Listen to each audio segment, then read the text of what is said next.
Felicitat a l'aula. Eines per a docents. A mi m'agradarà fer una intervenció que sigui curta, que sigui útil i que tingui recursos per vosaltres. De fet, perquè tingueu un guió clar, perquè sapigueu què és el que explicaré, us diré que he pensat aquesta estructura, aquesta xerrada en quatre grans blocs. Un primer bloc és definir què és felicitat, definir què estem parlant quan parlem de felicitat. Un segon bloc serà per què és important que els docents siguem feliços. I després, un tercer bloc en el qual jo explicaré les dues tasques que des de la meva perspectiva em sembla que són les que ara nosaltres hauríem de fer en primer lloc. Són dues tasques diferents, però alhora són complementàries. I són, des de la meva perspectiva, unes tasques que s'han de fer al principi de tot, només iniciar, perquè sobre aquestes tasques es pot construir tota una feina extra d'aprofundiment. Però aquestes dues són les fonamentals. Així doncs, definició de felicitat, per què és urgent que els docents siguem feliços i les dues tasques primeres a fer. Una és aprendre a governar la nostra ment. Aquesta és una. Què significa, per què, com fer-ho. Governar la nostra ment com una eina de felicitat a l'aula. I un altre bloc és alliberar-nos de creences errònies i sobretot remarcar algunes creences errònies que a l'escola, al centre, al lloc laboral, ens fan la vida especialment difícil. Per tant, fem definició de felicitat, per què és urgent, les dues tasques fonamentals a fer i llavors al final sí que farem reflexions i preguntes. Jo prometo quedar-me aquí l'estona que calgui contestant a tothom. I, per tant, no tingueu cap mena de problema en preguntar-me. Pot passar, com que som ara som més de 400 persones, pot ser que si hi ha moltes preguntes, doncs això s'allargui. Però com a mínim la primera part, tota aquesta primera part jo voldré que sigui molt concreta, que vagi molt al gra, que sigui molt útil. De tal manera que si tu vols, després t'esperes a les preguntes. De fet, si has vingut en directe, la gran avantatge és que pots fer preguntes i jo t'animo que les facis i que no et tallis. Si tens una pregunta a fer, la fas. I jo, en la mida en què pugui, la contestaré i si no la sé contestar també t'ho diré amb tota la sinceritat i tota la calma del món, no? Molt bé. Anem a l'importància... Anem a començar. Comencem per la definició de felicitat, no? I la importància de la felicitat.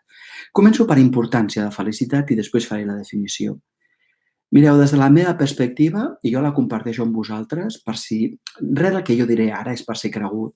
Tot això és perquè vosaltres li dongueu voltes per dir si us serveix aquesta reflexió. Però des de la meva perspectiva, la felicitat és l'eix central de la nostra vida, almenys ara, almenys al segle XXI. Jo us pregunto de què serviria que nosaltres tinguéssim les millors escoles del món.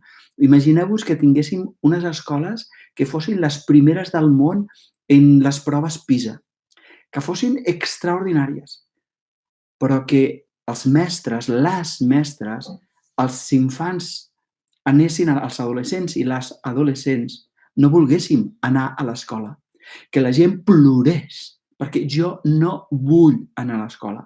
De què ens serviria si els número 1 en PISA, si l'escola no fos un espai on nosaltres ens sentíssim bé?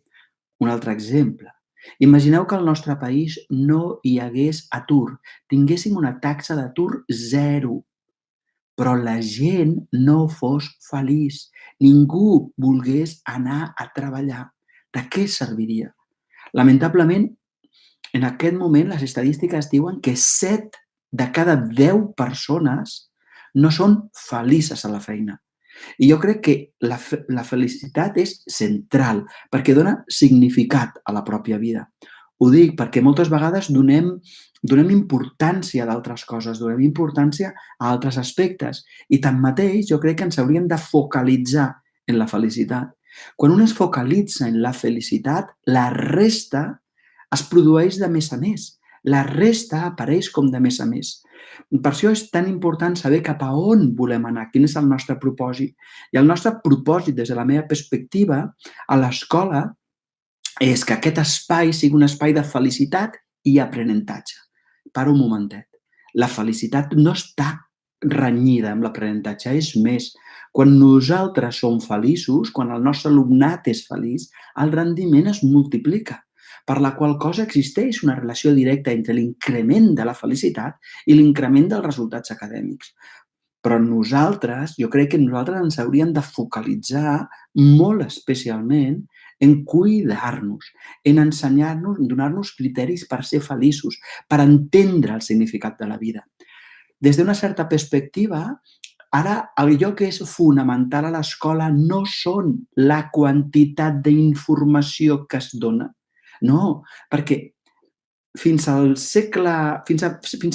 finals del segle XIX, cada 100 anys, cada 100 anys, cada 100, la quantitat d'informació que existia al món, d'informació que no de coneixement, es doblava. En aquest moment, la informació es dobla cada 24 hores. Així que no té cap lògica que l'escola estigui focalitzada en la informació. Ha d'estar focalitzada en els processos mentals, en la gestió.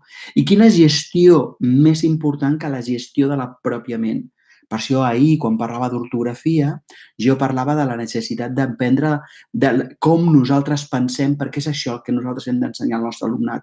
Però divendres, quan parlava de bullying, parlava que era molt important que els infants, que els adolescents aprenguessin a cuidar-se, que no es maltractessin, perquè un infant que mentalment pateix, un infant que mentalment es maltracta, no es tracta bé, està ferit i aquesta ferida tendirà a projectar-la a l'exterior.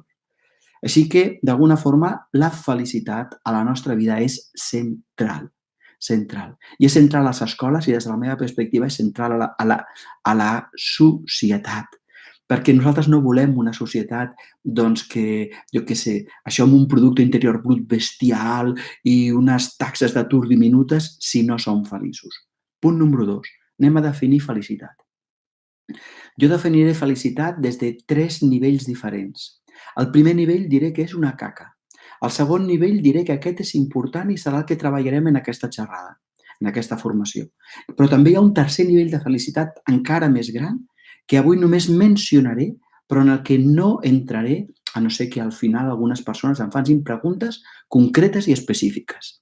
Definició de felicitat. Nivell 1, caca. Nivell 2, el que avui treballarem. I nivell 3, avui no en parlarem, però és realment espectacular. Anem al nivell 1, nivell de felicitat caca. Lamentablement és l'habitual. La majoria de les persones adultes vinculen la seva felicitat a l'exterior. La majoria de les persones vinculen la seva felicitat al que els passa. La majoria de les persones adultes necessiten que les coses vagin bé per ser feliços. Males notícies. Les coses mai no aniran bé. Mireu, ara estem doncs, en una situació de retir, estem en una situació d'aïllament, de confinament, digue-li com vulguis. Per tant, les coses no van bé. Però abans les coses tampoc anaven bé, però durant el franquisme les coses tampoc anaven bé i d'aquí 15 anys les coses tampoc aniran bé. Les coses no aniran totalment bé sempre. Per tant, si jo depenc que l'exterior vagi bé, estic acabat. Però moltes persones necessiten que l'exterior vagi bé per ser feliços. Aquest és un error. La meva felicitat no implica tenir. La meva felicitat no implica que les coses vagin bé. Imagineu-vos una persona que hagués viscut durant tot el franquisme.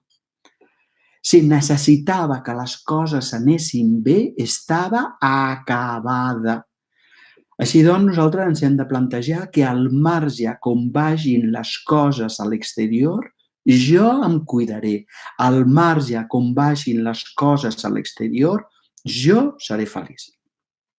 Lamentablement, definició de felicitat 1, moltíssima gent diu jo seré feliç quan les coses vagin bé, quan jo obtingui les oposicions, quan em donguin la plaça fixa, quan em moguin a l'escola que està a prop de casa i que m'agrada i que vull, quan un cop en aquesta escola em toqui una classe amb la que estigui bé, quan un cop que em toqui una classe amb la que estigui bé tinguem sort i la meva paral·lela o el meu paral·lel sigui una persona amb la que m'hi entengui. Llavors sí que seré feliç.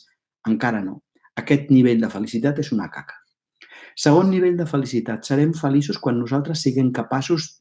Aquesta és la sèria, O sigui, aquesta és la bona. Per mi, la felicitat és ser capaç d'abraçar la vida que ens toca. Jo no puc decidir el que passa, però sí puc decidir la resposta que jo dono. I aquí jo remarco una idea que després la trauré en un cert moment cap al final. Tal com jo tracto als altres, així em tracto a mi. Quan jo decideixo mirar els altres amb acceptació, quan jo decideixo mirar els altres amb amor, dins meu hi ha acceptació i hi ha amor. I això significa que davant de les dificultats jo no puc escollir el que em passa. Jo no puc escollir el que em passa. El que sí puc escollir és la resposta que dono. I per la qual cosa, d'alguna forma, que jo us demano, el que us suggereixo, és que vosaltres esteu disposats a abraçar la vida que us toqui viure. Simplement perquè no teniu una altra. Estigueu disposats a abraçar l'escola on esteu destinats. Simplement perquè no esteu destinats a cap altra. Estigueu disposats a ser feliços, a abraçar els infants i els adolescents que us toquen ara, simplement perquè no en teniu uns altres. I al claustre, i a les famílies que us toca, i al cos que teniu, i la família vostra que teniu, perquè nosaltres no tenim un altre. Hi ha un segon nivell de felicitat que per mi és clau i és d'aquest del que nosaltres parlarem avui, que és com nosaltres aprenem a abraçar la vida que ens toca. I no estic dient que totes les vides siguin iguals, no, ni de lluny, ni de lluny. En aquest moment que la gent viu a casa, no és el mateix viure en un apartament de 40 metres quadrats, 6 persones, o hi ha persones, per exemple, hi ha famílies que tenen una habitació llogada en un pis i viuen 3 o 4 persones en una habitació. En aquest moment en què tots estem confinats a casa, no és el mateix passar 3 setmanes tancats en una habitació que viure, per exemple, en un pis que té una terrassa, que té un balcó, o fins i tot una casa que és al camp, doncs que tens jardí, que pots sortir a l'exterior. No és el mateix. Bueno, però jo sóc capaç d'abraçar la vida que em toca viure o, si no, desgràcio el meu dia a dia. No, no és el mateix tenir el meu cos que tenir el cos de Brad Pitt. No és el mateix. Brad Pitt surt perdent. Però bueno, deixem-ho estar. És a dir, cadascú ha de ser capaç d'abraçar el seu propi cos. Cadascú ha de ser capaç d'abraçar la seva pròpia identitat sexual, la seva pròpia capacitat cognitiva, la seva pròpia capacitat afectiva, les seves virtuts, les capacitats que té, perquè són aquestes les que nosaltres tenim. Per tant, segon nivell de felicitat significa abraçar la persona que sóc. Negar-me a creure que la felicitat està fora de la meva vida. I d'això serà el que jo parlaré a continuació. Vale? Però hi ha un tercer nivell de felicitat que en aquest moment només mencionaré d'una forma molt ràpida perquè no hi entraré, a no ser que al final algú em faci alguna pregunta concreta sobre això. I és el fet de que nosaltres, hi ha un cert moment en la nostra vida que ens n'adonem que nosaltres no hem de conquerir cap felicitat, que la felicitat la som. Que quan tot judici se suspèn, que quan la mirada deixa de jutjar la realitat i començo a estar simplement present ara i aquí, me n'adono que sempre he estat bé, que sempre he estat feliç, que la felicitat és el meu origen. I si la felicitat és el meu origen, és perquè és la meva essència, és el que sóc. I si és el meu origen i és la meva essència, és el lloc on necessàriament en algun dia tothom hi arribarà. I quan hi arribem ens n'adonarem que no hem arribat, que simplement mai no vam marxar, que hem donat la volta al món per tornar al Born. Però aquesta idea que està en totes les filosofies i que està en totes les religions, jo què sé, els budistes diuen que ja estem il·luminats, l'únic que no ens n'adonem. Els jueus, per exemple, i els cristians diuen que som fills i filles a imatge i semblança de Déu. Aquesta idea que està en totes les filosofies i totes les religions, els pitagòrics també ho deien, els platònics també ho deien, Aristòtil també ho afirmava d'alguna manera. Totes aquestes filosofies i religions ens diuen que ja som. I aquest és un tercer nivell de felicitat, descobrir qui sóc i reposar amb la naturalesa essencial de la ment, reposar en allò que jo sóc. Però avui no parlaré d'això. Avui em limitaré a parlar de la definició de felicitat. Per tant, fixeu-vos que he parlat de la importància de la felicitat i de la definició. I ara m'agradarà parlar de per què en la situació actual, en el moment actual, estem a març de 2020 a Catalunya, confinats a casa, perquè és especialment important que el personal docent entengui la felicitat. Per què és especialment important? I després explicaré els dos camins concrets per fer-ho, que són complementaris. Jo tinc l'esperança de que el que ara digui us sigui útil. Si no, disculpeu aquests 5 minuts que utilitzaré per explicar això. Des de la meva perspectiva,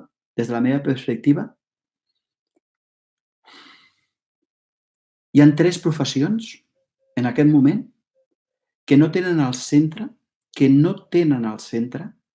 els diners, sinó el benestar de les persones amb les que treballen. Aquestes 3 professions, una d'elles són els docents. Els mestres, les mestres, quan nosaltres tenim un infant a classe, no li preguntem qui són els teus pares, qui són les teves mares, quants diners teniu.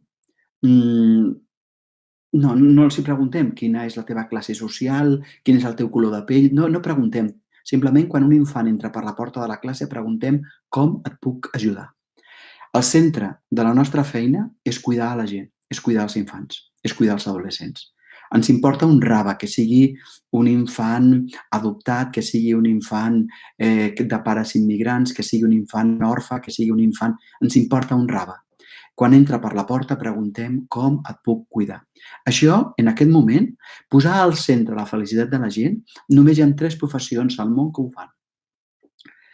Docents, sanitaris, quan tu entres, com a mínim a l'estat espanyol. Quan tu entres per un hospital, la gent no et pregunta si tens diners o no, simplement et diu què et passa, com et podem ajudar.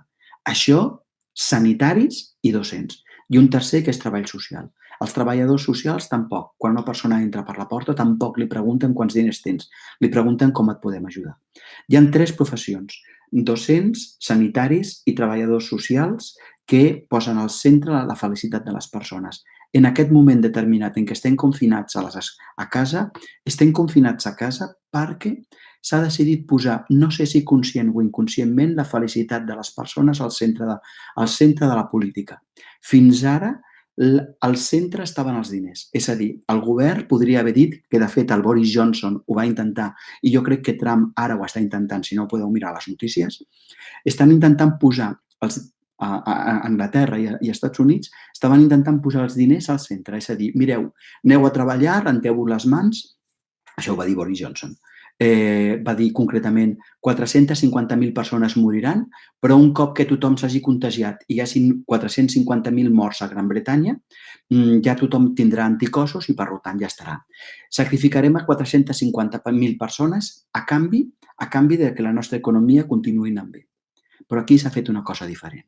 Suposo perquè és una crisi sanitària i els sanitaris han imposat el seu criteri. Han dit, no importa que l'economia vagi malament, no importa. El que importa és que les persones es curin. El que importa és que les persones no s'aturin als hospitals i, per tant, hi hagi el màxim nombre de persones que visquin. Per què estic dient això? Estic dient això perquè és possible que quan aquesta situació retorni a la normalitat, nosaltres que som docents, però també els treballadors socials, però també els sanitaris, haurem de replantejar-nos de quina manera nosaltres, que som la punta de llança de la societat, ajudem a la societat a mirar a que aquesta realitat on les persones són al centre no sigui només un parèntesi, sinó que la societat que vingui després d'aquesta crisi posi al centre de les persones i no l'economia. Per què us ho dic? perquè vull que nosaltres siguem ben conscients que nosaltres en aquest moment ja ho som, que nosaltres ja ho fem, que nosaltres som la punta de llança i per tant serà molt important que les persones que nosaltres que els mestres siguem capaços de ser referents. I nosaltres tenim molta més importància de la que sembla, molta més. És que jo crec que no som conscients. Fa 100 anys, quan l'Estat volia arribar a la gran majoria de la població, feia servir les esglésies. Com que ara les esglésies estan buides, quan l'Estat vol arribar a la majoria de la població, utilitza les escoles. Per això sempre es diu, jo què sé, el del fluor a les escoles, que tal cosa, que es comenci educació, que si tal altra cosa, que es comenci educació, perquè és la forma que s'arriba a moltes famílies. Molt bé. Avui parlem de felicitat. Nosaltres, com a mestres, sabem que les persones són centrals. Ara us explicaré com nosaltres podem multiplicar la nostra felicitat. Però recordeu, quan aquesta crisi, entre cometes, acabi, la nostra funció és possible que sigui més important de la que sembli. Per tant, en aquest moment que som gairebé 600 persones, en aquesta xerrada, és molt possible que aquí hi hagi gent que, a més de mestres, estiguen sindicats, etcètera, estigueu a consells escolars. Bueno, quan això acabi, plantegem-nos com ho fem perquè no sigui només un parèntesi on el benestar de la gent ha estat al centre, sinó que això s'allargui i puguem transformar al màxim la nostra societat. Tanco aquest bloc. He parlat de la importància de la felicitat, he parlat de la definició de la felicitat i he parlat perquè en aquest moment és important que els mestres entenguin que tenen un rol fonamental per convertir una societat molt més feliç, on el benestar de les persones estigui al centre i no els diners, com fins ara. Perquè els docents siguem feliços, hem de superar, hem d'abordar la nostra felicitat des de dos camins diferents, que són diferents i són complementaris. El camí número 1 és entendre com funciona la nostra ment i governar-la. Aquest és un camí. És a dir, jo he de ser capaç de manar dins de la meva ment. El que no pot ser és que la meva ment pensi coses que em maltracten. El que no pot ser és que la meva ment pensi coses que em fan patir. El que jo he d'aprendre són estratègies per governar la meva ment. No estic dient que nosaltres hem de reprimir la ment. No l'hem de reprimir, perquè si no explotaria. L'hem d'educar, li hem de parlar amb tendresa, perquè ella sigui la nostra amiga, perquè ella deixi de maltractar-nos. Perquè, si us fixeu, moltes vegades el pitjor enemic que nosaltres tenim a la nostra vida som nosaltres mateixos. A vegades, davant d'una situació difícil, aquesta situació difícil passa. Aquesta situació difícil hi ha un moment en què ja ha passat. Però un cop que ha passat, jo continuo maltractant-me, jo continuo culpant-me, jo continuo dient-me coses que em fan mal. A vegades, moltes vegades, el nostre pitjor enemic som nosaltres, perquè no sabem governar la ment. Així doncs, hi ha un camí que és el govern de la ment. I d'aquest en parlaré ara una estoneta curta. Però hi ha un altre camí que és complementari. Els dos són dos camins diferents i els dos són complementaris. Un és el de governar la ment, però l'altre camí és el de detectar i alliberar-nos de criteris d'idees errònies i substituir aquestes idees o criteris erronis per criteris útils. Com sé que un criteri és útil? Perquè quan el porto a terme, quan l'aplico, augmenta la meva pau interior i es multiplica l'harmonia externa. Sé que un criteri és savi perquè quan l'aplico, la meva vida millora. Per tant, eines per a la felicitat, eines per a la felicitat a l'aula. Una, ara us explicaré com nosaltres podem governar la nostra ment. I dos, us explicaré també com podem alliberar-nos de criteris erronis que ens fan patir. Lògicament, aquests dos camins són complementaris. I, per una altra banda, a mi m'agradaria dir que, clar, jo explicaré ara una mica les grans línies.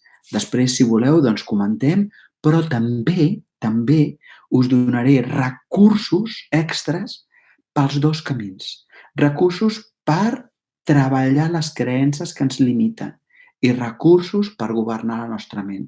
I treballar les creences que es limiten a l'àmbit laboral, encara que també ho podem aplicar al personal, I governar la nostra ment també a l'àmbit personal i laboral.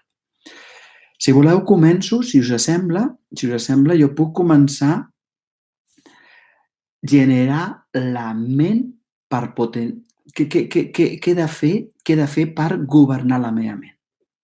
Mireu, el primer que he de fer és... I tot això que jo us estic explicant ara, jo us demanaré que feu també un esforç perquè durant aquests dies, ja sé que queda raro perquè estem online amb els nostres alumnes, però no importa. Us faig un repte. El repte és com podeu ensenyar això que ara aprendreu al vostre alumnat i retocar-ho, refer-ho, perquè ells ho puguin practicar amb les seves famílies. Mireu, ara som aquí gairebé 600 profes. Jo m'imagino 600 profes suggerint a tot el seu alumnat estratègies perquè governin la seva ment, els infants, i perquè les practiquin amb les seves famílies. I jo estic segur que això tindrà un impacte extraordinari a les nostres escoles, a les nostres poblacions. No m'atreveixo a dir a Catalunya, perquè només som 600, però seria possible, seria possible. Per tant, el que jo us explicaré ara, us demanaré que vosaltres li doneu unes voltes i mireu d'adaptar perquè el vostre alumnat, ja siguin infants o siguin adolescents, també s'entrenin en aquestes habilitats. De tal manera que quan retornem a l'aula, vosaltres pugueu retrapar aquest tema, però ja sapigueu que hi ha una feina que han fet i, a més que s'han beneficiat les seves famílies, especialment en un moment que és intens. Doncs bé, la primera idea és entendre... Jo crec que hem d'entendre com funciona la ment, perquè moltes vegades nosaltres ens hem focalitzat en excés en entendre el món i ens hem oblidat d'entendre'ns a nosaltres. I això ha portat que nosaltres ens discriminéssim, ens maltractéssim, ens culpéssim sense entendre que aquest és un mecanisme que nosaltres podem desmuntar. Perquè el millor amic meu he de ser jo. Perquè ara diré una cosa que per mi és molt important. A la teva vida, no hi ha cap altra persona més important que tu. No hi ha cap altra, perquè quan tu vas néixer tu estaves allà i el dia que moris estaràs allà amb tu. Tu sempre estàs amb tu. Ja sé que pots tenir amics, que pots tenir parelles, que pots tenir família, que pots tenir fills, que pots tenir amants. Jo tot això ho entenc. Però ells no sempre hi són i tu sempre estàs amb tu. Per la qual cosa, la persona més important de la teva vida ets tu. L'altre dia una mare li deia a la seva filla, la filla tenia 4 o 5 anys, és una mare que feia un curs amb mi, li deia a la seva filla: saps què? Jo sóc la persona més important de la meva vida, li va dir la mare. I la nena la va mirar i li va dir: i jo de la meva mama, i jo de la meva. I aquesta és una idea fonamental. Nosaltres hem d'entendre com funciona la nostra ment per fer-nos amics de nosaltres perquè nosaltres som la persona més important de la nostra vida. Hem dedicat molts segles a mirar a fora i ara hauríem de començar a mirar cap endintre. I la pregunta és com funciona la nostra ment. I us ho explicaré d'una forma molt simple. I us animo que vosaltres feu reptes per explicar-ho als vostres alumnes de formes diferents. El que tu penses provoca el que sents. I tal com penses, així sentiràs. I tal com sents, així actuaràs. Lo important no és el que sents. Lo important és el que penses. Perquè els sentiments són sentimentals. Sentimental vol dir que el que sento ve de la ment. El que sento ve de lo mental. Senti mental. Has d'entendre que la teva ment és qui governa els teus sentiments. Ara posaré un exemple molt clar. Resulta que t'entrego un paper on hi ha el teu nom i posa 42.000 euros. Oh! 42.000 euros i el teu nom. És que està aquí posat 42.000 euros i el teu nom i cognom, el teu DNI, i tu saps que acabes de cobrar 22.000 o 42.000 euros. Acabes de cobrar. És que ho posa en aquest paper. 42.000 euros amb el teu nom, el teu DNI, tot. Què? A partir del que tu penses, acabo de cobrar 42.000 euros, què passa amb els teus sentiments? Què passa? Quan tu penses que en aquest full posa el teu nom i que estàs cobrant 42.000 euros. Què passa? Com que penses que cobres 42.000 euros, el que passa és que els teus sentiments fan... Posa 42.000 euros, posa el teu nom i el teu DNI, però posa que aquests diners els deus, que és un deute, que els has de pagar a Hisenda, que és una multa, t'han posat una multa perquè no has fet bé la declaració de renta en els últims 15 anys, se n'han adonat i ara has de pagar 42.000 euros. Immediatament penses, Déu meu, 42.000 euros, no sé com els pagaré. Immediatament, a partir del que penses, apareixen sentiments. El que vull que entengueu és que segons el que penso, sento. Que la nostra ment funciona, i això no ho estic explicant, que sí que ho estic explicant jo, però no és que ho estigui explicant jo. Això està demostrat per la psicologia. Els estudis de psicologia indiquen que allò que tu sents, el teu món emocional, el teu món sentimental, té a veure amb el que tu estàs pensant.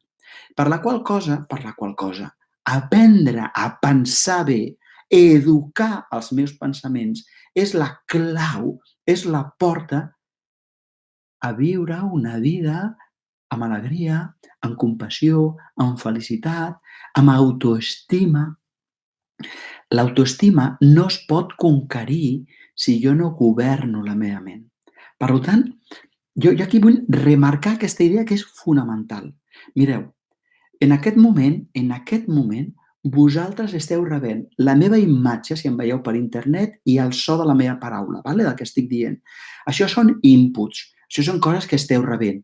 Però també rebeu, jo què sé, altres sorolls, altres coses que teniu a casa vostra en aquest moment que esteu escoltant això. Molt bé. Això són inputs, són percepcions. A partir d'aquestes percepcions, vosaltres comenceu a jutjar. Comenceu a pensar. Alguns de vosaltres dieu, jo m'hi fixaré ara, molt bé, doncs ara escoltaré perquè jo podré. Altres estareu pensant. I els que diuen, jo m'hi fixaré en el que explicaré ara perquè jo entrenaré la meva ment i això em portarà a la meva felicitat, els hi sortirà un sentiment positiu. Els se sentiran bé. Però, en canvi, alguns de vosaltres estaran pensant, jo no podré, segur que a mi no em surt bé. I les persones que estiguin pensant això tindran un sentiment d'impotència. Fixeu-vos, el sentiment d'impotència no ve pel que està passant, ve pel que penses del que està passant.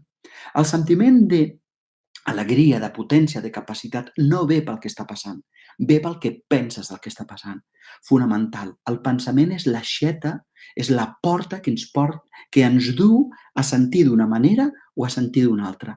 El dia que jo governi el meu pensament, governaré el que sento i, per tant, seré amo de la meva vida.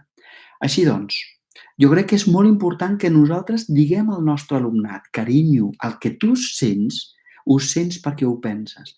Així doncs, ens hem de dedicar una temporada a educar la nostra ment.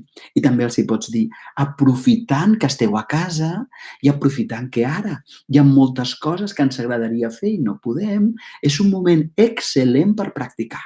Perquè quan les coses són difícils i tu practiques, l'aprenentatge és molt més intens. Per això, per exemple, quan jo vaig al gimnàs i vull fer musculatura, agafo unes peses que em costen, perquè quan més em costa, més gran és la meva musculatura. Ara tenim una situació difícil.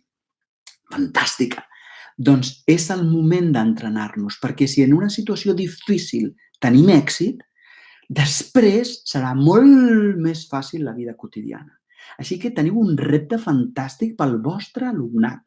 Us entrenarem ara, que sabem que les coses són difícils i us demanem que compartiu aquest entrenament amb els vostres pares i mares, amb les persones que esteu compartint casa vostra, perquè després, quan torneu a l'escola, veureu que sou molt més forts, sou molt més feliços. Molt bé, aquesta és la idea número 1. El pensament provoca el que sento i el que sento provoca el que actuo. 2. Per favor, no confongueu el pensament útil amb el pensament absurd del pensament positiu de l'estil de cada dia sóc més jove, més jove, més jove. No és veritat. Cada dia que passa sóc objectivament més vell. No confongueu això amb repetir-nos coses que són mentida. Per exemple, que vell i demà quan faci la conferència del màrqueting que quedareu pasmats. No és veritat, això és un absurd. És un absurd. És a dir, el que es tracta és de tenir un pensament realista, però un pensament realista que m'ajudi. Que s'entén la idea? Perquè hi ha gent que creu que n'hi ha prou amb enganyar-se. No ens hem d'enganyar. Pensaments que ens ajudin. 2. És a dir, que la primera cosa que hem de fer per educar la ment és descobrir pensaments objectius que ens ajudin. Pensaments objectius que ens ajudin, per exemple, jo em poso davant del mirall i dic coses de l'estil de mira, Daniel, avui jo no sé què... Jo em dic això, jo m'ho dic davant del mirall, al matí, quan em llevo. Dic, carinyo, jo no sé què et passarà avui, no sé què passarà durant el dia. Però passi el que passi, et cuidaré. Passi el que passi, no et cridaré. Passi el que et passi, t'abraçaré. No hi ha una persona més important a la meva vida que jo. I tontament, davant del mirall, em faig un petó. Ja veieu quina tonteria. Això és realista? Clar que és realista, perquè jo em puc maltractar o no. I jo sé com anirà el dia? No. Però jo estic disposat a cuidar-me? Sí. És interessant perquè hi ha tota una col·lecció d'idees, és a dir, nosaltres hem de tenir com una col·lecció d'idees que ens vagin reeducant. Per què hem de tenir una col·lecció d'idees que ens vagin reeducant? Perquè moltes vegades, durant molts anys, la gent ens ha dit idees absurdes, idees de l'estil de si no et portes bé no t'estimaré, idees de no ets prou bo, idees de no podràs. Hi ha coses que puc i coses que no, per tant, les que puc les faré i les que no, simplement les deixaré caure. D'aquesta manera, el que jo demano és, o el que jo suggereixo és, haurem de fer tota una feina per descobrir quines idees lògiques de suport podem fer. I alhora hem d'eliminar la idea de dir-nos mentides. Cada dia soc més alt, cada dia tinc més cabell, cada dia soc més jove, tonteries, això no. Però i pensaments que ens ajudin, sí. I 2, la segona cosa que hem de fer, juntament amb els pensaments que ens ajudin, són descobrir els paranys que ens maltracten. Per exemple, quan jo em dic a mi mateix ai, no podré, pobre de mi, no podré... Saps què estic fent, en realitat? Estic utilitzant... Hi ha una sèrie de guanys secundaris per fer-me la víctima. Quan jo em faig la víctima, el que faig és que a l'exterior els demano que m'ajudin. Demano a l'exterior que tinguin pena de mi, que facin una feina que jo no estic disposat a fer. Per tant, hi ha un parany que és no adonar-me que darrere de cada un dels pensaments que em maltracten hi ha, en realitat, uns guanys secundaris. I mentre jo aquests guanys secundaris no els descobreixi i els atengui des d'un altre angle, necessitaré sentir-me víctima perquè és la forma que tinc de sentir-me important. És la forma que tinc de sentir que, jo no he de fer res, de no implicar-me. És a dir, que un dels paranys és que alguns pensaments de maltractament el que fan, en realitat, és donar-me beneficis secundaris. Jo els he de descobrir per desactivar-los. Jo estic parlant de descobrir els paranys i he parlat de beneficis secundaris. O, per exemple, a vegades, en la meva forma de pensar, tinc una forma de pensar que és de generalització. Com que resulta que hi ha una cosa que m'ha sortit malament, dic tot em surt malament. Com que resulta que hi ha una persona amb la que no m'entenc, jo dic ningú em comprèn. Això és un defecte de pensament que es diu generalització. Hi ha un altre, per exemple, que és agafar una part i confondre-la amb la totalitat. Para un momentet, perquè jo ara no hi vull entrar. Jo ara no entraré. Però el que sí que us estic dient és que Tal com pensi, així sentiré. Així que he d'educar la meva ment. Com educar-la? Amb 2 camins. Primer, descobrint els pensaments que em potencien, d'acord? Descobrir pensaments que m'ajuden. I segona, descobrir els paranys que la meva ment ara utilitza, que de moment són invisibles, que jo no veig. I entrenar-me, fer un programa d'entrenament perquè la meva ment pensi d'aquesta forma correcta. Per tant, hauríem de fer exercicis de reeducar. Jo parlo aquest primer bloc, el tanco aquí. Després contesto totes les preguntes que vulgueu, d'acord? Però també us he de dir que per tancar, perquè és que si no... Bé, jo sé que si tanco això ara, aquí, en realitat teniu una visió global, però no teniu eines concretes. Molt bé. Aquí baix trobareu un PDF que us convida a fer un entrenament de 12 dies, de dimarts a divendres, a les 8 del vespre, i que començarà, jo crec que comença demà a les 8, i que és un programa d'entrenament per potenciar la nostra felicitat governant la nostra ment. Jo us demano que si us interessa el tema, doncs us inscriviu, llavors durant 12 dies estarem una hora, cada dia, bueno, però serà només de dilluns a divendres, i el que no pugui venir en directe, doncs queda penjat, queda penjat en vídeo i el mira després quan li dóna la gana. Llavors, durant 12 dies jo aniré explicant formes concretes de descobrir pensaments que m'ajuden i de descobrir pensaments que m'enganyen, perquè vosaltres feu l'adaptació i ho pugueu explicar al vostre alumnat. Però també, aquesta és una altra, perquè vosaltres pugueu, com es diu ara, pugueu aplicar-ho a la vostra vida i ho pugueu fer amb la feina, amb la persona que està a casa. De tal manera que quan torneu a l'escola, vosaltres també sabreu governar la vostra ment, però sabreu explicar això al vostre alumnat. És que jo ara no em veia amb ànims d'explicar-vos una cosa que explico en 12 hores distribuïda en 12 dies. Per tant, aquí a prisma.cat, a sota veureu que hi ha un link i per tant aquí us podreu entrenar. I també si creieu que hi ha algú que li pot interessar, doncs no dubteu a donar-li. He fet la primera part. He fet una part en la que he parlat de que lo fonamental o un camí fonamental per descobrir la pròpia felicitat és que governem la nostra ment. I he dit que allò que sento parteix d'allò que penso i que, per tant, he d'educar el meu pensament.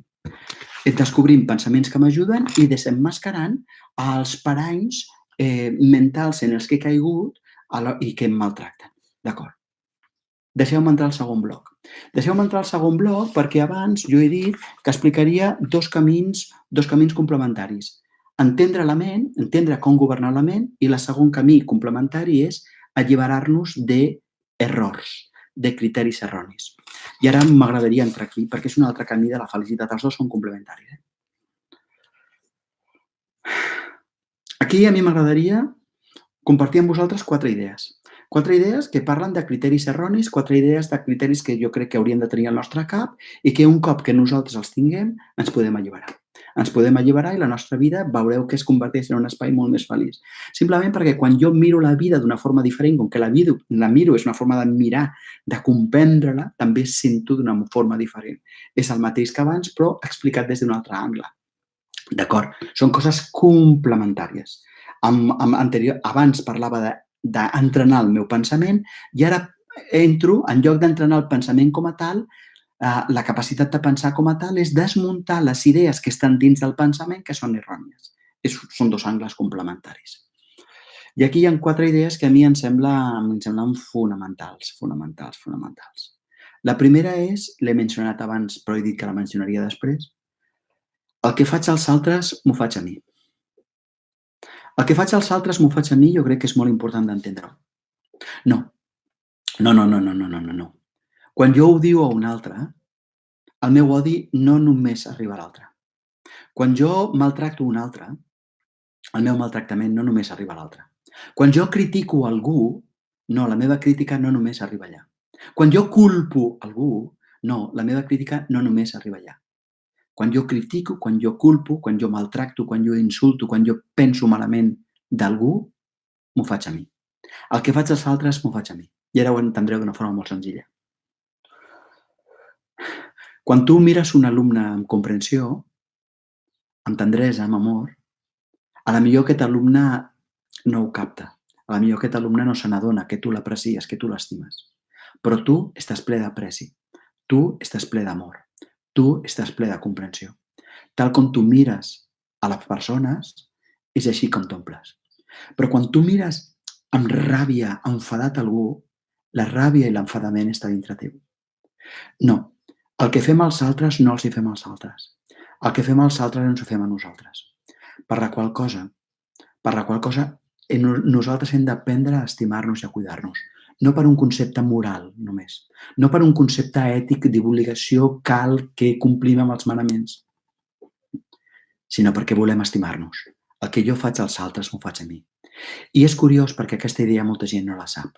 Moltes persones creuen que el que fan als altres, els hi fan als altres. I per això hi ha persones que es dediquen a criticar, hi ha persones que es dediquen a jutjar, hi ha persones...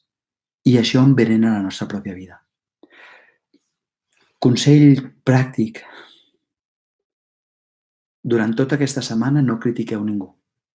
Durant tota aquesta setmana no culpeu ningú. Durant tota aquesta setmana no us queixeu de res.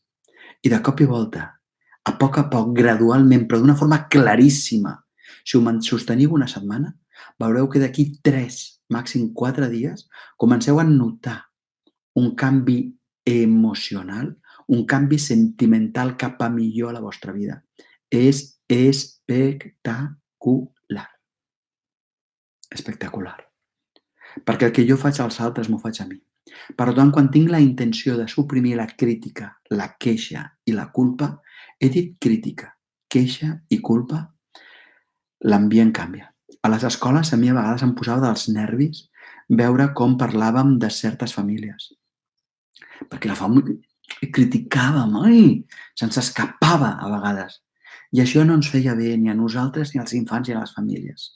Si això ho suspenem, si deixem de pensar malament dels altres, el nostre món es transforma. El nostre món es transforma totalment, totalment, totalment, totalment. Per tant, el primer criteri erroni és creure que quan jo critico algú, estic criticant aquella persona. Que quan jo maltracto algú, estic maltractant aquella persona. Que quan jo jutjo algú o em queixo d'algú, estic fent una cosa útil, perquè en realitat m'estic agredint a mi. Això no vol dir que nosaltres no puguem aportar criteris diferents. Jo moltes vegades, i de fet formo part, per exemple, de 12 ONGs. Això significa que tinc una posició crítica social, que tinc una posició crítica perquè estic en una posició en la qual dono suport en una sèrie d'entitats que estan treballant a favor d'un món diferent. Però subratllo el següent. No treballo en contra de ningú, treballo a favor. Per tant, la primera és el que faig als altres m'ho faig a mi. Per tant, no treballaré en contra de res, sinó que treballaré a favor. I aquesta és la primera. Us demano que durant una setmana penseu coses positives, penseu el millor, penseu com podeu aportar, penseu com podeu i veureu que d'aquí 3 o 4 dies les coses canviaran. És més, ara us explicaré un altre repte que espero que el pugueu explicar als vostres alumnes. No, no estem confinats. No, no estem confinats. Això no és un confinament. No, no estem en quarantena. Hola. Sí, per favor, no sortiu de casa, no sortiu de casa. Sí, no sortiu de casa. Però us demano que convertiu aquest espai d'aïllament en un espai d'autoconeixement. Us demano que convertiu aquest espai d'aïllament en un espai en el qual tu decideixes exercitar tot el teu interior per ser feliç. Tens ara unes setmanes de retir. Mira, li he dit retir en lloc de confinament. Tens un espai de retir per practicar la no crítica, la no culpa, la no agressió, cap als altres ni cap a tu. Digue'ls als teus alumnats, us dono un repte, perquè si el que vosaltres penseu és el que vosaltres sentiu, el que cal és que comenceu a pensar en aquest confinament d'una forma diferent.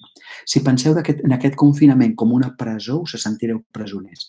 Però si penseu en aquest confinament com un repte que teniu, perquè nosaltres siguem capaços de governar sobre el que jo sento, perquè tal com jo pensi, així sentiré, per tant, estic decidit a pensar coses que em cuidin, convertiré aquest espai en un espai de creixement. Aquesta és la primera idea de les 4 que us volia dir, de treure idees absurdes. No, el que fas als altres no els hi fas als altres, t'ho fas a tu. Idea 2. Idea 2. Aquesta també la podeu aplicar a classe perquè és bestial. Heu de fer una llista de quina és la vostra realitat. Com saber quina és la teva realitat? Les persones creuen que saben quina és la realitat. Les persones creuen que saben quina és la seva realitat, però en realitat ignoren una cosa bàsica, i és que la teva realitat no és, per exemple, la meva no ho és, no ho és, el Palau de la Generalitat. La meva realitat no és el Departament de Justícia. La meva realitat és només aquell espai on jo puc actuar i transformar-lo al marge del que facin els altres. Per exemple, la meva realitat ara és aquesta conferència. Ara jo aquí puc fer el que em doni la gana. Jo puc explicar el que em doni la gana. I tu, la teva realitat és quedar-te o marxar. Jo no puc evitar el que tu fas. Jo només mano sobre mi. El que us demano és que feu una llista de quina és la vostra realitat a l'escola. Mireu, amb el curs d'autoconeixement que fem a Prisma, autoconeixement per a docents, aquesta és una de les diverses lliçons que fem. Ajudem a les persones a que facin una llista de quina és la nostra realitat. Perquè si no, jo és que fa 20 anys, fa més de 20 anys ara, però vaig caure, estava treballant al Besòs, en una escola molt difícil, pràcticament la totalitat d'alumnat gitano, i jo no sabia com manegar aquella realitat i vaig caure en una depressió. Vaig caure en una depressió que vaig estar un any i mig de depressió, perquè jo volia obtenir unes coses i no les estava obtenint. Jo volia que la classe fos d'una forma i no era d'aquella forma. Si algú m'hagués explicat la diferència entre la meva realitat i la seva realitat, jo crec que no hagués emmalaltit. I ara ho explico, perquè la meva realitat no és que l'alumnat aprengui. Uau, el que acabo de dir. Perquè jo no puc aprendre per ells. La meva realitat és intentar que aprenguin. És explicar les coses també com puc, és fer exercicis, canviar estratègies, anar provant, però que aprenguin no depèn de mi. La meva realitat no és que els alumnes s'avinguin entre ells i es cuidin i siguin bons companys, no ho és. Perquè jo no puc actuar per ells. Si ells es peguen ells. La meva realitat és intentar que ells s'estimin, però que s'estimin no és la meva realitat. La meva realitat és intentar motivar-los, però que es motivin no depèn de mi. La meva realitat és pensar què faré avui. És molt important descobrir quina és la meva realitat. Perquè quan jo em centro en modificar el que jo puc fer, el que fan els altres ja no depèn de mi. Per això no critico, per això no jutjo, per això no maltracto. Em limito simplement a fer el que a mi em toca. I els altres veuran el que ells fan. I llavors, com que hi ha molta gent que fa el que li toca, aquestes persones anem sumant. Però anem sumant a favor. Us demano, per favor, que en la mida del que pugueu, sigueu capaços de centrar-vos en la vostra realitat, en la vostra. Perquè això és fonamental, centrar-te en tu, en tu.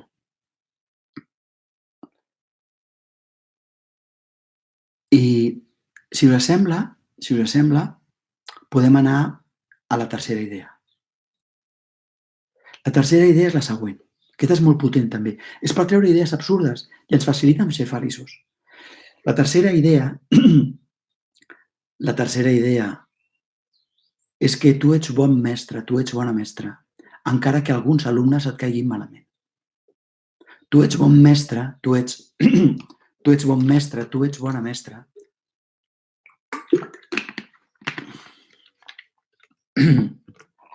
Encara que algunes persones no et caiguin bé.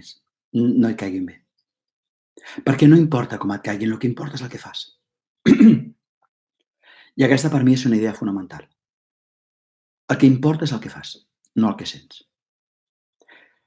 Jo seré sincer, a totes les classes on jo he estat allà present, on he fet cursos, a totes,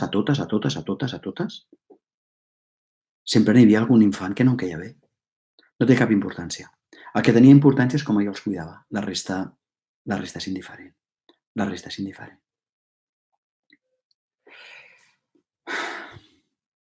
Per tant, jo us demanaré, per favor, que si hi ha famílies que no us cauen bé, no us culpeu. Que si hi ha companys que no us cauen bé, no us culpeu. Que si hi ha infants que no us cauen bé o adolescents que no us cauen bé, no us culpeu. Simplement limiteu-vos a preguntar. Ara de preguntar-vos què puc fer per cuidar-los i ja està, la resta no té cap importància. La resta no té cap importància. I això val la pena que ho practiquem, perquè si no donem el poder als nostres sentiments, donem el poder a l'exterior. Bueno, que hi hagi una persona que em caigui malament, doncs d'acord, és una autolimitació meva. Bé, però jo puc estar aquí al seu costat. Ja està. La resta no importa molt. La resta no importa molt. I aquesta és la tercera idea, Aquesta és la tercera idea. S'hem d'alliberar d'idees que ens fan mal. I tenim una idea que ens fa mal, que és que la gent ens ha de caure bé, i no. L'única persona que t'ha de caure bé és la teva parella i els teus amics. Els altres no. La teva mare no t'ha de caure bé, la pots estimar igual cuidant-la, que és el que necessita, ho fas i ja està. El teu pare no t'ha de caure bé, que és el que necessita, li dones suport i ja està. Els teus germans no t'han de caure bé. Els teus fills no t'han de caure bé. Els pots estimar sense que et caiguin bé, simplement què és el que necessites i els hi dones suport. No us sentiu culpables perquè una persona no desperti en tu certs sentiments. No té cap importància. Centra't en cuidar les persones. La resta és indiferent. Ets bon mestre quan fas la feina que et toca, quan et centres en la teva realitat, la resta no importa. I de cop i volta la culpa es va desfent, es va desfent, es va desfent. I m'agradaria anar a la quarta i última idea, llavors ja ràpidament anirem cap a les preguntes.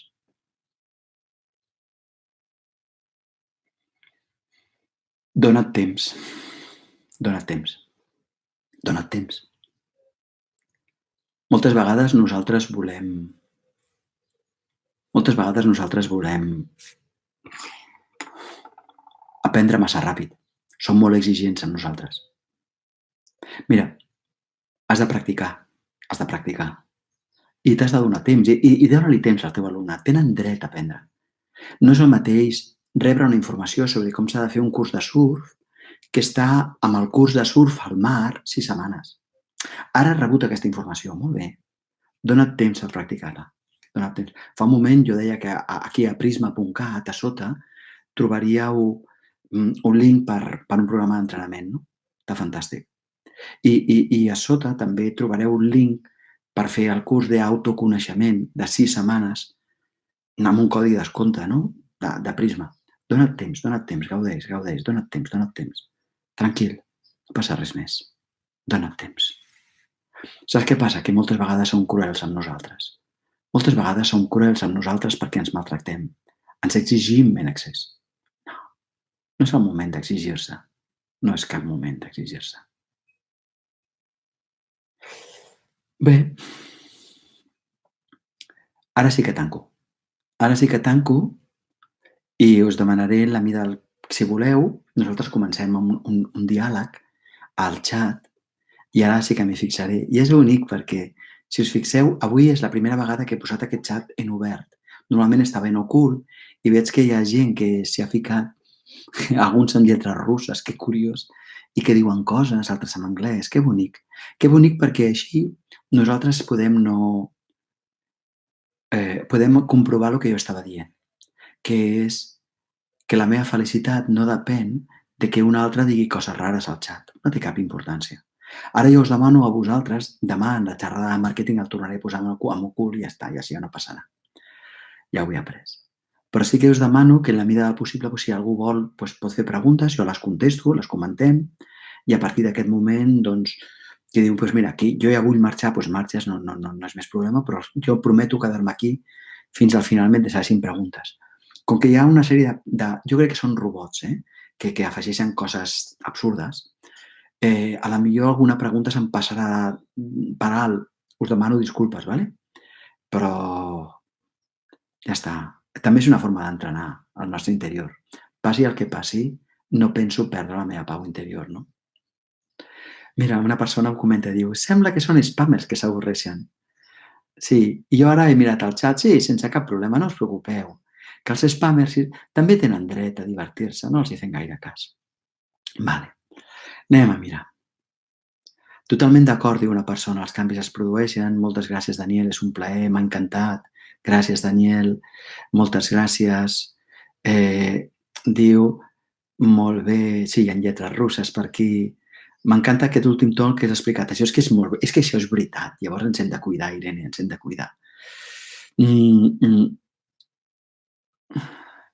Mira, i una persona diu que per ser models hem de seguir i aplicar una filosofia de vida.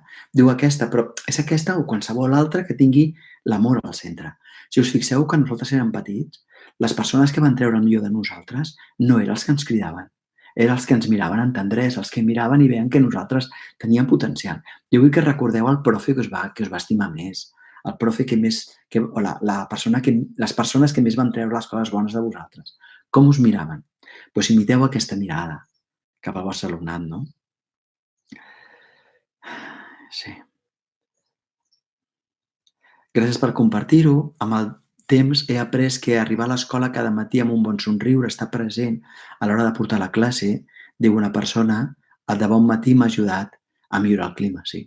Sí, perquè quan tu mires amb tendresa, la forma com tu mires això també es va contagiant, també es va contagiant. Una persona diu que li ha agradat, una altra persona que és un plaer, una persona diu moltes gràcies, ho he trobat molt interessant. Per aplicar-ho a nivell d'aula, de vegades donem poca importància a allò que és realment important i tens tota la raó del món, eh? I el que és realment important és, fixeu-vos que quan els alumnes se senten a gust, aprenen molt més, no? Una persona que diu, molt interessant, també moltes gràcies. Una persona que diu, tot el que s'ha explicat és una actitud dins de l'aula i de tota l'escolarització, però per poder transmetre directament els continguts, els conceptes més adients des dels cicles superiors, oi? Sí, però des d'aquesta actitud tu pots transmetre moltes més coses. De fet, hi ha un estudi de la OCDE que parla del fracàs escolar, que diu que la metodologia que fem servir a les escoles té un impacte molt més petit del que ens imaginem, que el que té realment impacte és com els infants se senten a la classe. És a dir, que nosaltres podríem fer una classe molt, molt tradicional, molt magistral, des d'un amor, des d'una tendresa i amb uns alumnes que se senten cuidats, i l'aprenentatge seria immens. I alhora podem tenir un aprenentatge, una escola amb coses molt modernes, molt de projectes de treball, autoconeixement, ambients, però si nosaltres no els generem una confiança, l'aprenentatge serà molt, molt petit. I això era un estudi molt interessant que havien fet comparant, crec que era 150 països, un estudi de la OCDE. Mm, Vull dir que sí, sí, sí, sí, això és fonamental, fonamental, no? Una persona diu, en un moment com el que vivim, que la crítica social ens ajuda quan ens sentem desprotegits, diria si el govern creiem que no es protegeix i surten missatges crítics, sí, surten missatges crítics de la ciutadania. I és lògic, però jo us convidaria a fer missatges que construeixen. No feu missatges contra ningú, feu missatges a favor.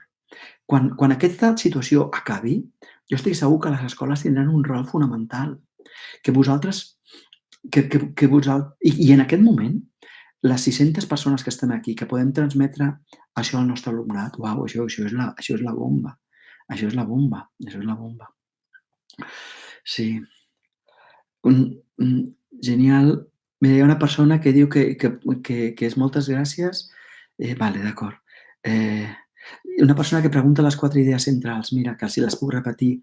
El que faig als altres m'ho faig a mi, que has de diferenciar el que és la teva realitat del que tu no pots canviar i, per tant, centrar-te en el que sí és la teva realitat. La tercera és que ets un bon mestre, encara que algunes persones et caiguin malament, perquè el que importa és el que fas i no el que sents. I la quarta és que et donis temps a tu per anar integrant això i moltes altres coses que s'expliquen, per exemple, al curs d'Audo, d'autoconeixement, que si voleu a baix teniu més informació, o al programa aquest d'entrenament, que us dongueu temps, aquesta és la quarta. Una persona diu, hola, quan dius que no ens preocupem de que algú ens caigui malament, que ho estem pensant o sentim, per què podem canviar-ho? Mira, jo crec que ho canviaria per no importa el que sento, importa el que faig. I ara, aquesta persona, encara que em cau malament, penso donar-li suport perquè aquesta persona arribi a ser. Penso donar-li suport per cuidar aquesta persona en la responsabilitat que a mi em correspon. Per exemple, si hi ha una família que em cau malament, doncs jo penso cuidar-les en la reunió d'aula o en les entrevistes que tenim individualment. I ja està. No penso anar a casa seva, saps què vull dir? En la responsabilitat que a mi em toca. Per tant, adonar-me que si jo faig el meu màxim és més que suficient, això ja és la bomba. Una persona diu que posar-ho a la pràctica és més difícil, però que ho està aconseguint i que continuarà practicant-ho. I aquest és el secret, practicar-ho. Una persona diu: aquesta xerrada m'ha mogut els sentiments, diu: soc de llàgrima fàcil i això em fa reflexionar. El que penso és el que sento, soc bona mestra, em vull jutjar. Moltes gràcies per compartir-ho, és que és veritat, ets bona mestra. El que importa és el que fas, el que importa és el que fas. Algú deia què fer amb aquells que no et volen o en qui costa molt treballar, parlo de gent del claustre. Mira, amb la gent és que moltes vegades nosaltres parlem de que a les classes hem de fer plans individualitzats, ens hem d'adaptar als infants, però hem oblidat una cosa, que la diversitat no està només a la classe, està també al claustre. Dintre del claustre hi ha cada elemento de pànic. Doncs què he de fer? Doncs bàsicament he de preguntar-me de quina forma puc actuar perquè la meva acció beneficiï al màxim l'alumnat. I a partir d'aquí saludo amb molta amabilitat, soc tendre amb la gent, però per mi el centre està cuidar l'alumnat. I a vegades això significa que a algun profe li he de dir: mira, no hi estic d'acord, jo això no ho faré. Jo recordo una vegada, tenia una companya a l'escola que arribava tard sistemàticament, llavors vaig parlar amb ella i li vaig dir: mira, a partir d'ara jo no et cobriré, no pujaré els teus infants del pati quan tu arribis tard. Ja sé que et sap greu, però és que això, si jo ho faig, et permeto a tu seguir fent-ho i això perjudica els infants de la meva classe i els infants de la teva. No és res personal, és un tema que jo vull el màxim bé per aquests infants i per tu.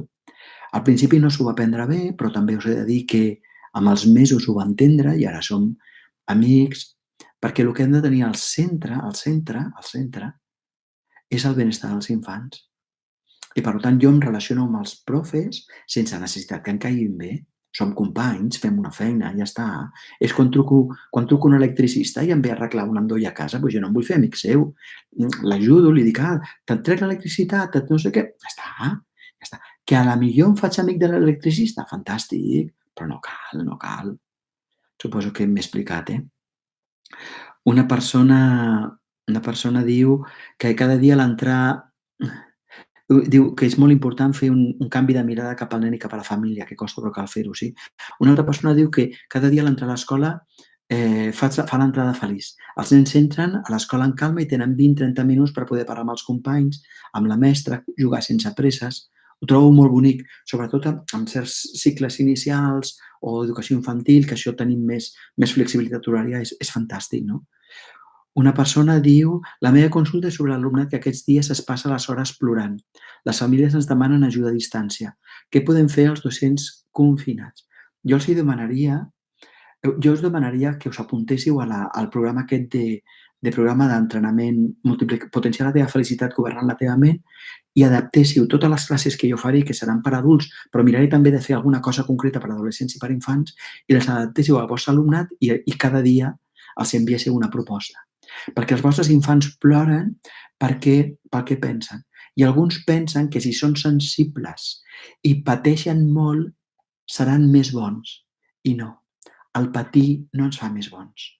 I alguns nens pensen que quan ploren són més bondadosos o els fan més cas i han de començar a entendre que aquesta idea és una idea errònia, que l'han de desmuntar i que la idea que val la pena és que allò que ells pensen és el que senten i que el millor que poden fer és compartir felicitat. Però la cosa concreta, jo et suggereixo que t'apuntis a l'entrenament aquest d'aquí baix, perquè jo cada dia a l'entrar a l'escola, moltes gràcies, això.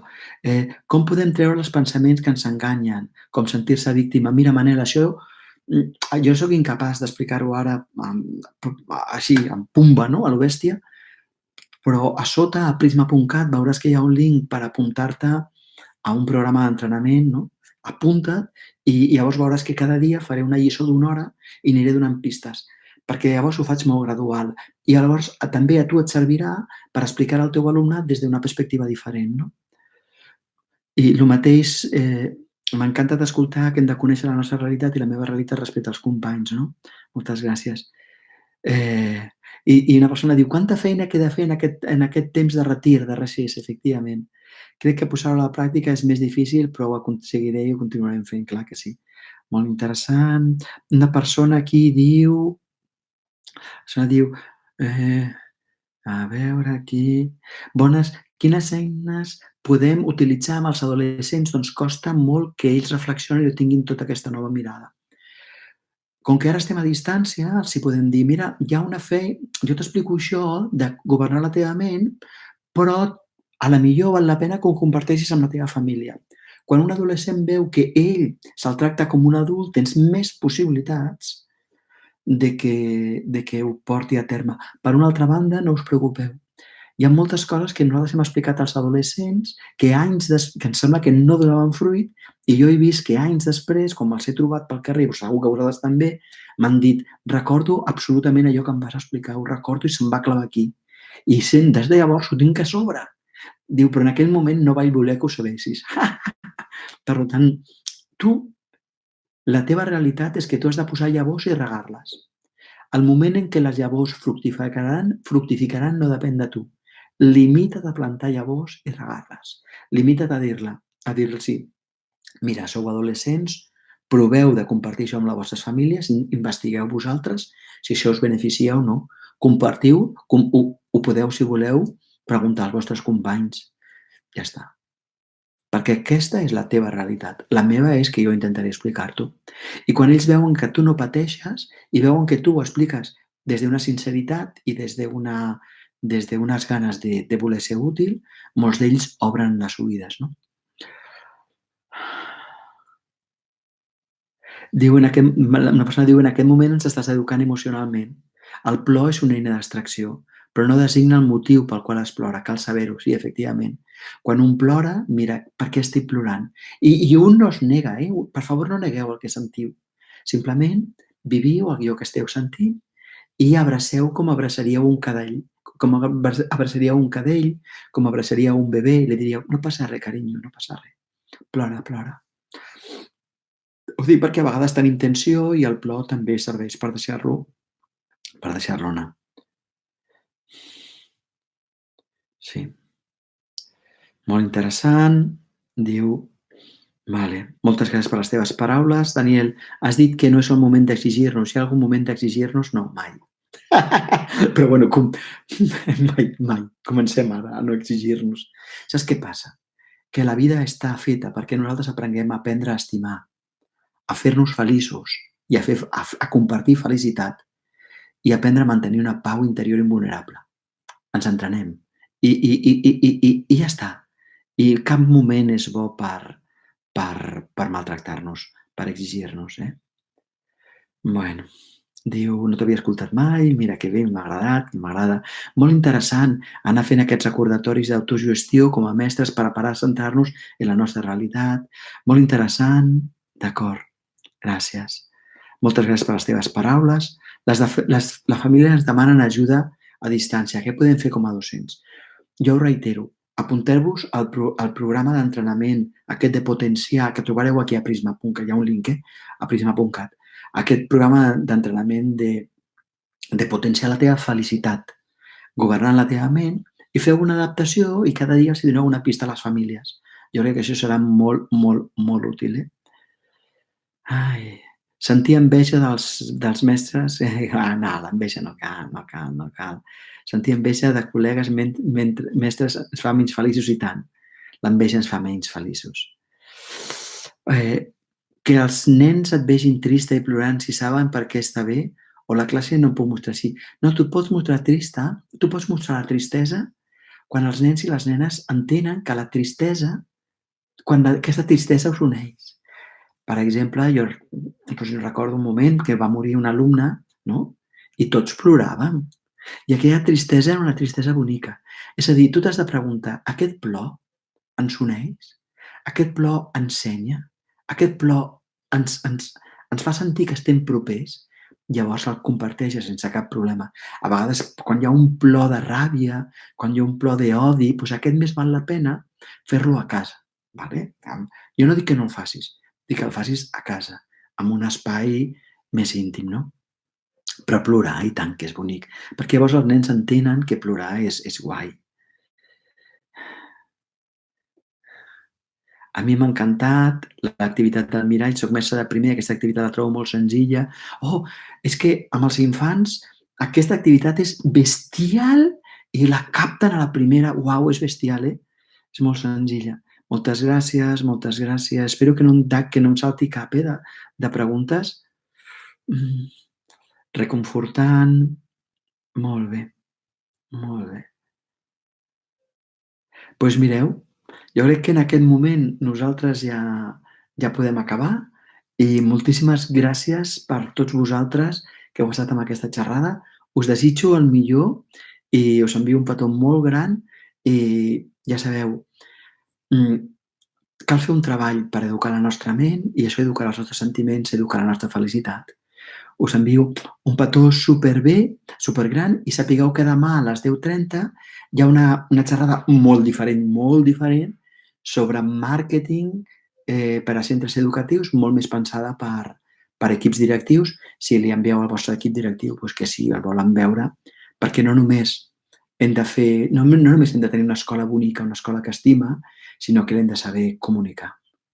Una abraçada molt gran i que tingueu un petó, bueno, un dia fantàstic i sapigueu que podeu recuperar la xerrada d'ortografia i la xerrada del pla antibullying a prisma.cat que estan penjades, d'acord?